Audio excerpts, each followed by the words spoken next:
Mambo vipi? Nakukaribisha kwa mara nyingine tena. Kiukweli sitaweza kusahau hii. Nilikuwa nikifanya kazi maeneo fulani, tunaweza tukaita ni posta, lakini sio posta and such, ni CBE opposite. Kuna ghorofa moja juu lina bango la Qatar Airways pale. Sasa of course nilikuwa nafanya kazi ya ni restaurant kama waiter. Kuna jamaa mmoja alikuwa anakuja pale kila wakati anakuja na mhudumia. Alikuwa anapiga tu, anapenda kupiga kichai kidogo, alafu na vitu tu vya kutafuna vidogo vidogo, lakini sasa kwa pale huwa vinauzwa bei kidogo ya juu. Sasa jamaa kila siku anakuja, mimi nikamjengea kama rafiki vile, alafu namuona ni mtu ambaye labda amefanikiwa. Kwa hiyo akiwa anakuja pale anakaa zake nje pale, maana kwenye ile nani kuna ndani, afu pale nje kuna vitu vya kupumzika kidogo. Basi anakuja pale anapata vitu vyake mwenyewe. Huwezi amini, yule jamaa mimi nikamwamini. Sasa unajua kitu alichokifanya, akaniambia bwana mdogo, kuna deal moja hivi nataka nikupe. Nikamwambia okay, deal gani?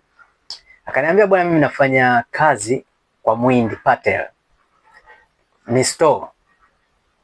Sasa kwenye ile store kuna vitu vingi sana mimi nimeiba, nimeweka ndani ya friji.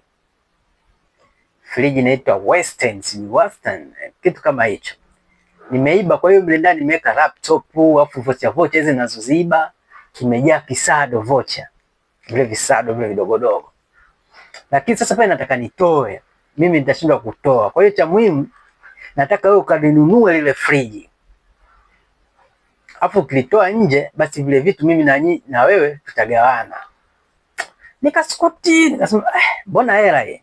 Nikamwambia okay bro, lakini kwa sasa mimi sina pesa, tunafanyaje? Akasema fanya juu chini ununue ile friji, kwa sababu wakija kufanya stock wakifunua mabosi wataziona zile, afu itakuwa pia kwangu. Nikamwambia sawa. Mimi nikamfuata mshikaji mmoja, nikamuelezea ile deal. Akasema kweli? Akasema mimi jamaa nataka 300, na 300 ya kipindi hicho si mchezo. Akasema mimi nitakupa hela kama hilo deal na kweli. Basi nikaongea na mshikaji akakubali. Nikaja nikampa jibu yule jamaa, bwana sawa, hela mimi nimeipata. Akaniambia sawa, basi deal letu limekamilika. Sasa yule jamaa, mimi nikamchukua yule jamaa niliongea naye kule, akanipa zile pesa kwa 300, nikazihesabu.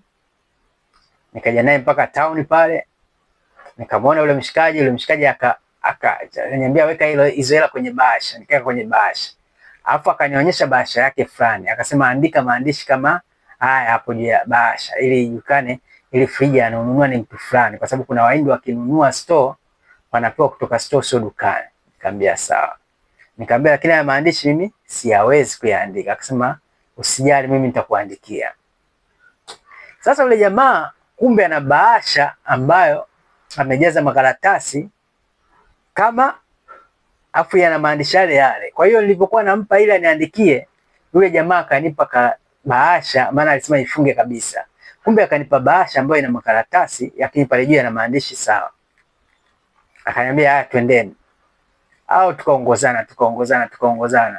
Akasema sasa mimi nikienda pale nikaonekana mimi nimewaleta, labda kuna issue tunafanya. Kwa hiyo chukua hii bahasha, nenda mpaka kwenye ule mjengo, alafu sema bwana, nimeagiziwa na Guram kuchukua friji fulani. Kaambia sawa. Basi mimi huyo nikawa ninaenda. Kwenda yule mshikaji yeye akapotea. Kumbe ile kupotea ndo kapotea moja kwa moja na zile pesa. Mimi nikaenda pale na bonyeza kengele. Wakatoka Wahindi.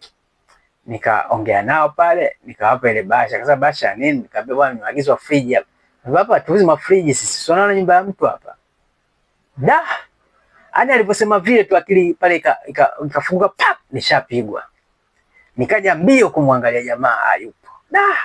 Alafu mshikaji alionipa hela yuko kwa nyuma kule anaangalia. Nikamfuata. Nikamwambia bwana, huyu jamaa kanikimbia. Yule jamaa akasema hapana, wewe na huyu mshikaji ni lenu moja, nipeni hela yangu. Kama msala uko kwangu. Aisee, siku ilikuwa mbaya sana kwangu. Huyu jamaa namrudisha vipi na hela yake naipata vipi? Maana kipindi hicho 300,000 ni nyingi sana bwana, niliteseka sana. Kumbe yule jamaa kuja kupata stori zake kashawapiga sana watoto wa CBE pale pesa.